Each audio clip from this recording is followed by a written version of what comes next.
The world of Runeterra is one of the most fascinating and intricate fantasy settings in modern media. It's a world filled to the brim with characters, factions, and plot lines that are both memorable and engaging. While League of Legends is infamous for the extremely toxic competitive atmosphere it breeds, and rightfully so, the lore of the game is honestly worth checking out. Unfortunately, if you're a newcomer to the lore, then you might be hard-pressed to figure out where to start. Riot is notoriously awful at handling their own IP, attempting to flesh out the world of Runeterra through several different mediums without making any of it easily accessible to newcomers. The game's story underwent a massive reboot roughly a decade ago now, and Riot still hasn't entirely managed to properly update every character to fit into the new universe of Runeterra. Honestly, if you want a full, comprehensive breakdown of just how messy this whole situation is, I'd highly recommend checking out TB Skyne's video on how Riot learned literally all the wrong lessons from Arcane's success. With that being said, even in spite of the company's terrible mishandling of its own IP, I still fully believe that League's world is worth looking into if you're into fantasy or just deep lore in general. There are so many incredible stories, and each region is packed to the brim with fantastic world building, with some minor exceptions. So yeah, this video is meant to be a sort of introductory guide to the current League of Legends canon. I'll be giving a broad overview of each region's plotline, some of the major players involved, and recommending a few relevant stories or character bios. Also, a disclaimer, I am going to be focusing on the main League universe as we know it, not alternate universes based on skins or Arcane. I know the latter is allegedly meant to be canon now, but there are a lot of contradictions that need to be resolved if Riot wants to do that, so yeah, for now, we're just focusing on what we do know from stories and bios on the site. With all of that out of the way, let us begin. To start, let's quickly run over the basics. Runeterra is a world absolutely brimming with magic. It is literally everywhere and affects all living beings on the planet to some extent. Magic can fundamentally manipulate the laws of reality itself, from controlling aspects of the physical world to abstract concepts. It can even be used to control time, space, and the heavenly bodies. In fact, the planet of Runeterra itself supposedly came into existence thanks to the World Runes, powerful arcane relics believed to be celestial in origin. Some beings are born with the innate talent for some form of magic or another, but any intelligent being can learn how to cast spells. Runeterra is inhabited primarily by mortals such as humans, but there's no end to spiritual beings as well. In fact, it can be said that Runeterra itself technically has two sides, the mortal world and the spirit world. The spirit world is an abstract place devoid of the standard laws of reason and logic. It's an ever-shifting plane where geography, distance, and even time don't really apply. That being said, there are multiple sub-regions within the spirit realm that we know of. These include the Realm of Death, where souls go when they die, the Bandal Tree, where fairy-like creatures reside, and there's also Targon, a place inhabited by godlike beings called the Aspects, but we'll get back to that one later. The physical world of Runeterra contains the continents of Valoran and Sharima, as well as a handful of islands that we'll also touch on later. Riot has recently begun introducing the idea of lands that exist off the eastern edge of the official map, but we don't presently know a great deal about them. Still, we'll cover them at the very end in as much detail as possible. So then, let's jump right into the first region. The Fiord is a tundra located at the northernmost reaches of Valoran. It's inhabited mostly by warring tribes that fight over the scarce resources, but there are three main ones that stand out: the Avarosa, the Winter's Claw, and the Frostguard. The Avarosa are a tribe led by Ashe, who wants to unite all of the Freljord's warring factions into one singular nation. They are mostly pacifists, but can and will defend themselves from aggressors if necessary. The Winter's Claw are a brutal and savage warmongering tribe led by Sejuani, who adheres to the Freljord's ancient traditions that only the strongest survive. Lastly, the Frostguard are led by Lysandra, an ancient ice witch whose main concern is keeping a bunch of equally ancient secrets hidden and buried. Freljordians primarily worship animal spirits with direct ties to the land.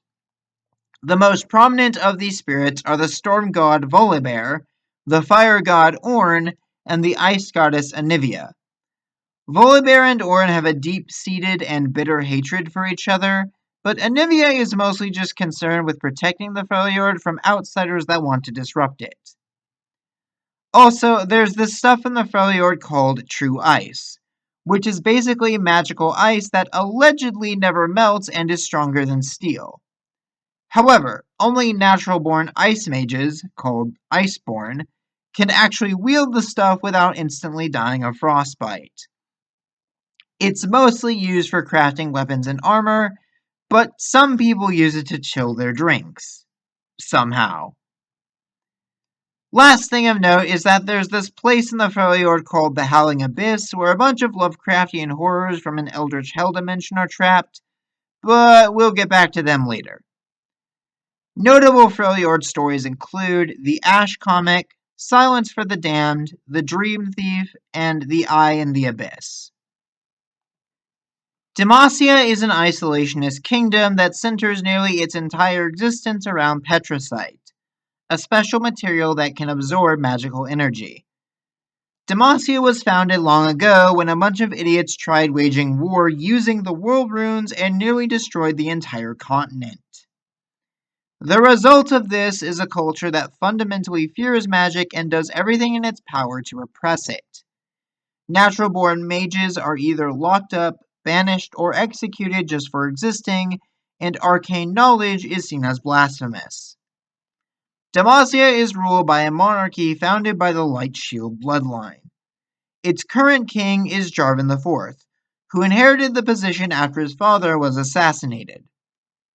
Deasia's military consists of some of the most elite and skilled knights in all of Runeterra, some of whom ride dragons, though they currently find themselves struggling to put down a mage rebellion led by a guy named Silas. Ironically, Deasia happens to be kind of a hot spot for demons, malevolent spirits who prey on suffering and negative emotion. All the paranoia caused by local witch hunts and the civil unrest brought about by discrimination has attracted at least 3 powerful demons to Deasia's borders, with potentially more on the way. Despite everything, Deasia is arguably one of the safer places on all of Runeterra to live, if you're not a mage. Notable Deasian stories include For Deasia, Deasian Heart, Canticle of the Winged Sisters, and Turmoil. Noxus is an expansionist empire whose motto is strength above all. Their society is built around the belief that anyone with the power, resolve, and cunning to make a name for themselves should do so, by whatever means necessary. Their goal is to one day conquer all of Runeterra and force everyone to indoctrinate this belief. However, Noxus is currently locked in a fierce internal political chess game between several different shadowy factions. On one side, you have the Black Rose, a cabal led by an ancient shape-shifting witch who's been manipulating the politics of Noxus for centuries. On the other side is Jericho Swain, a man with a demon in his arm who wants to depose the Black Rose and return Noxus to its pure vision, where its leaders aren't effectively just puppets for the Black Rose to manipulate.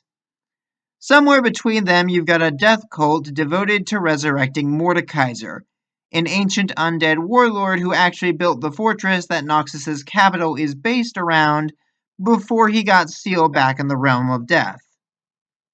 In summary, Noxus is basically out here picking a fight with literally every nation on the map, including itself. Especially itself. Notable Noxian stories include Thorns of the Black Rose, Sisterhood of War, The Black Powder Plot, and the Katarina webcomic. Piltover and Enzon are two cities located on an isthmus that connects Valoran to Sharima. A long time ago, they used to be one city that served as a prominent trade port until some idiots messed up building a canal and accidentally dropped half of Zon into the ocean.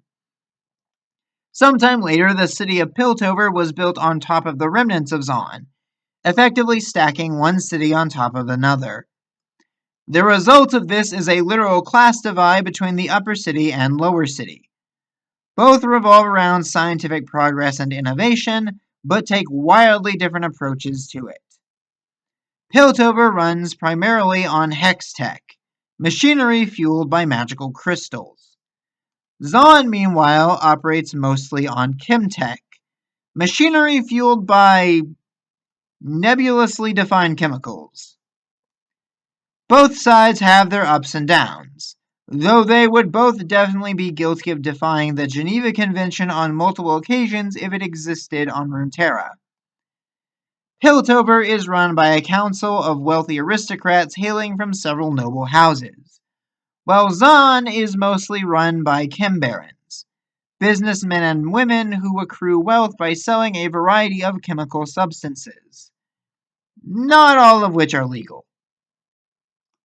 Other notable factions include the Glorious Evolution, a group of transhumanists who want to convert everyone into cyborgs, the Enforcers, who maintain order in both cities to varying degrees, and Urgot's band of anarchists. Yeah, there's a lot of infighting in this region, but it's still arguably one of the better places on Runeterra to live from a quality of life standpoint. Notable stories from this region include Child of Zon, Progress Day, City of Iron and Glass, and The House on Emberflit Alley. Sharima is a desert continent with a very long, very complicated history. What you need to know is that the entire continent used to be ruled by an empire that enforced its will by creating demigod warriors called the Ascended by using a giant golden sun disk they built over the capital. Eventually, though, someone turned the power of Ascension against the empire and basically caused the entire region to fall into chaos. The Ascended fought each other for years until they were sealed away inside of random weapons and came to be known as Arcane. Currently, only 4 actual Ascended remain: Nasus, Renekton, Xerath, and Azir. The continent is currently locked in a power struggle between Xerath and Azir, who both want to become Runeterra's self-proclaimed God Emperor. Nasus and Renekton are mostly just trying to kill each other because of family issues. Beyond the regions controlled by the Ascended, however, there are several scattered and independent territories across Sharima. These include Merrimark, a bustling marketplace built in the bones of a kaiju, and Nazuma, an oasis city where everyone is unreasonably buff because the water there is magic. There are also a few territories allegedly controlled by random warlords, but they honestly don't matter much. You've also got a few scattered nomadic tribes that really just want to be left alone for the most part. Really, the most important thing to know about Sharima is that there are like a billion things here that can kill you at any given moment. Whether it's the local wildlife, the Heart Desert environment, bandits, the Ascended, or monsters from an Eldritch Hell dimension, it's arguably the worst place on Runeterra to live. There are some nice views, though. Notable stories from this region include Bloodline, Twilight of the Gods, The Faceless God, and Hollowspun. Mount Targon is located on the westernmost edge of the Shuriman continent. The mountain serves as a gateway into the realm of the celestial gods called Aspects, hence why it shares a name with the divine realm. Mount Targon itself is home to various tribes and cults, all of whom worship different celestial gods. The most notable tribes are the Solari and the Lunari, who worship the sun and moon respectively. These tribes hate each other and are actively trying to kill one another, though who has the upper hand seems to change every couple of generations or so. Beyond them are the Rakor, who also kinda worship the sun but are primarily devoted to the god of war. The big thing to note about the aspects is that they mostly interact with the world through taking on human hosts. Someone chosen to be an aspects host receives numerous superhuman abilities, access to phenomenal cosmic power, and even borderline immortality. On the caveat that they have to do whatever their aspect says when they say it. The aspects all seem to have their own agendas, though it should be noted that the aspect of war is currently dead. Kinda. The god himself was killed by a Darkin, but his mortal host, Atreus, kept some of the celestial power and now mostly uses it to protect mortals from celestial threats. One such threat includes the Star Dragons, who are actually older than the aspects and helped create Runeterra's universe. The oldest and most powerful of these Star Dragons, Aurelian's Soul, was tricked and enslaved by the aspects a long time ago. He's understandably a little peeved about that and has responded by tossing meteors at Runeterra every chance he gets. If Saul ever gets free, there's a non-zero chance he'll try to destroy the planet just to spite the gods. Notable Targon stories include The Mountain, Face in Her Stars, Twin Dawns, and Halfway Between the Stars and Earth. Isto is sort of like Runeterra's equivalent to El Dorado. It's an ancient civilization hidden deep within a jungle that thrives on elemental magic.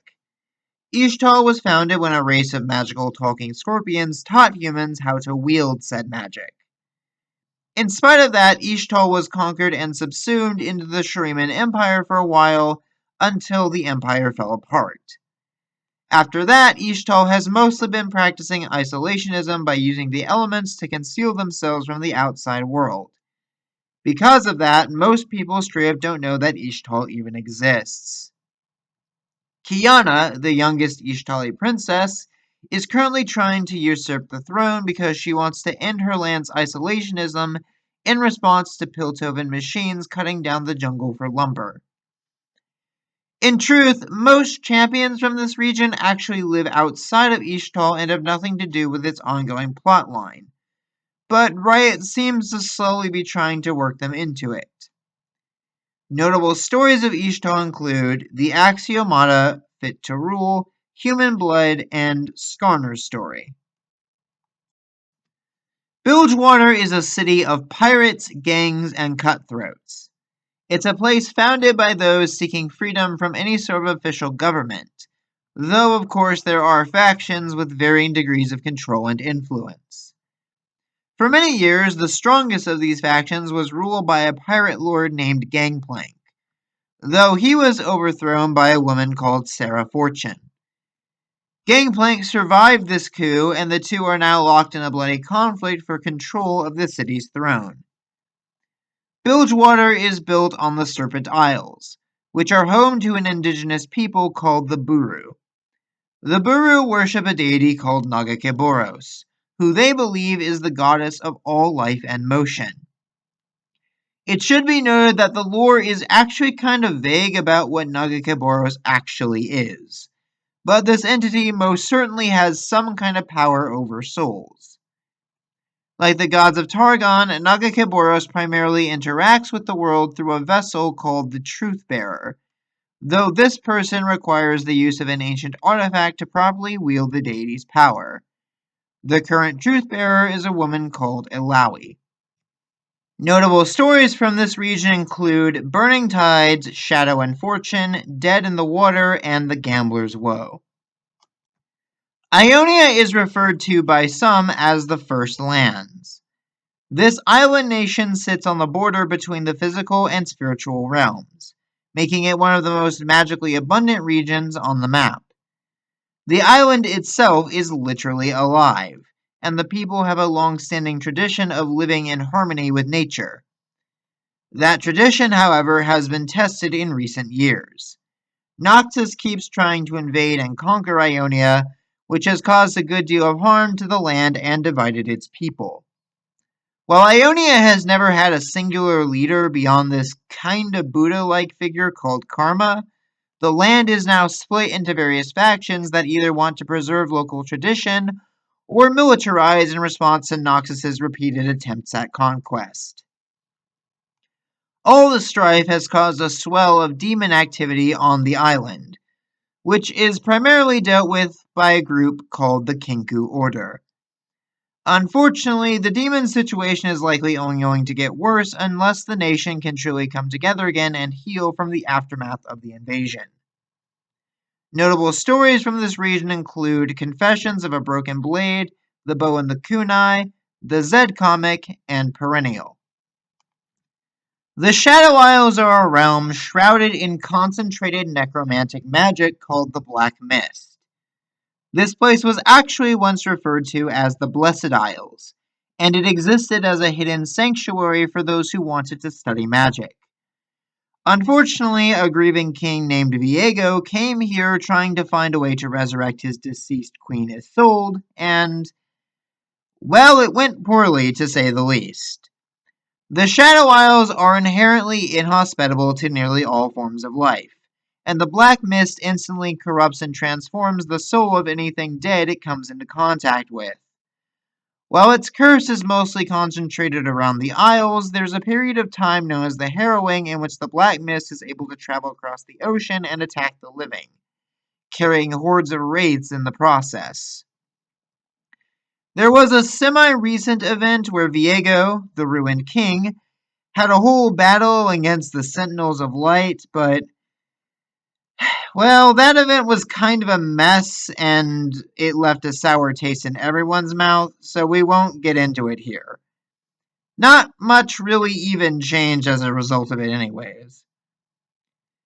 Notable Shadow Isle stories aside from that whole Sentinel event include The Echoes Left Behind, The Stranger Who Sows, Redeemed, and She. Bandal City is the home of Yordles, a race of fairy-like creatures who treat the laws of reality more like suggestions than actual laws. It's built around the Bandal tree in the spirit world, and Yordles are typically the only ones who can come and go as they please. In fact, Bandal City is arguably even more the mythical city than Isto, come to think of it. Yordles themselves are curious beings. They're technically immortal, but seem to have a curious habit of adopting human traits when spending enough time in mortal societies. As a result, Bandal City itself has kind of become a hodgepodge of ideas taken from different societies and cultures, albeit ones that I'm not sure Yordles entirely understand. Overall, it's a whimsical and fantastical realm, but not a major player on the political map. Also, it should be noted that Riot kinda keeps going back and forth regarding whether or not Yordles have some kind of glamour that makes them appear human to mortal eyes. It is exceptionally inconsistent, so just don't worry too much about it, I guess. Sometimes they do, sometimes they don't. Anyways, notable Bandal stories include A Quiet Night, The Whispering Doodad, The Biggest Catch, and The True and Ghastly Tale of the Beast of Bolaham Tower. The Void is an eldritch hell dimension filled with creatures that literally want to eat reality itself. It is a twisted mockery of the universe that frankly defies mortal comprehension, spitting out monstrosities that are slowly trying to consume Runeterra. It is, effectively, the single greatest threat to the world that the people of Runeterra have been trying to keep at bay for ages, with varying degrees of success. Right now, though, the Void itself seems to have split into two different sort of internal factions, with one side being led by Belveth that actually wants to corrupt and overtake the entire world, and the other being led by the Watchers who just want to destroy everything. Notable Void stories include Feast of the Prophet, Pinwheel, A Different Hunger, and Where Acathia Once Stood. The only other two nations of note for now are Camivor and Kothkon. The former is Viego's former home. though it currently lies in ruin after his poor leadership drove the country to poverty and war. Also, there are apparently a lot of dragons there. Kathkan, meanwhile, we know almost nothing about except that a really powerful demon was once sealed away there, and it's where Neela is from. And that was Runeterra, or at least the Cliff Notes version. Yeah, it's a lot, right? Trust me, all of this was only just scratching the surface. Well, I know that trying to get into League lore is a nightmare thanks to Riot's rather poor handling of the IP. I do hope this video has taught you a thing or two and perhaps gotten some people interested in the world of Runeterra and its champions. So, what do you think? What regions, characters, or plot lines interest you the most and why? Leave your thoughts and comments down below, and until next time, stay bright.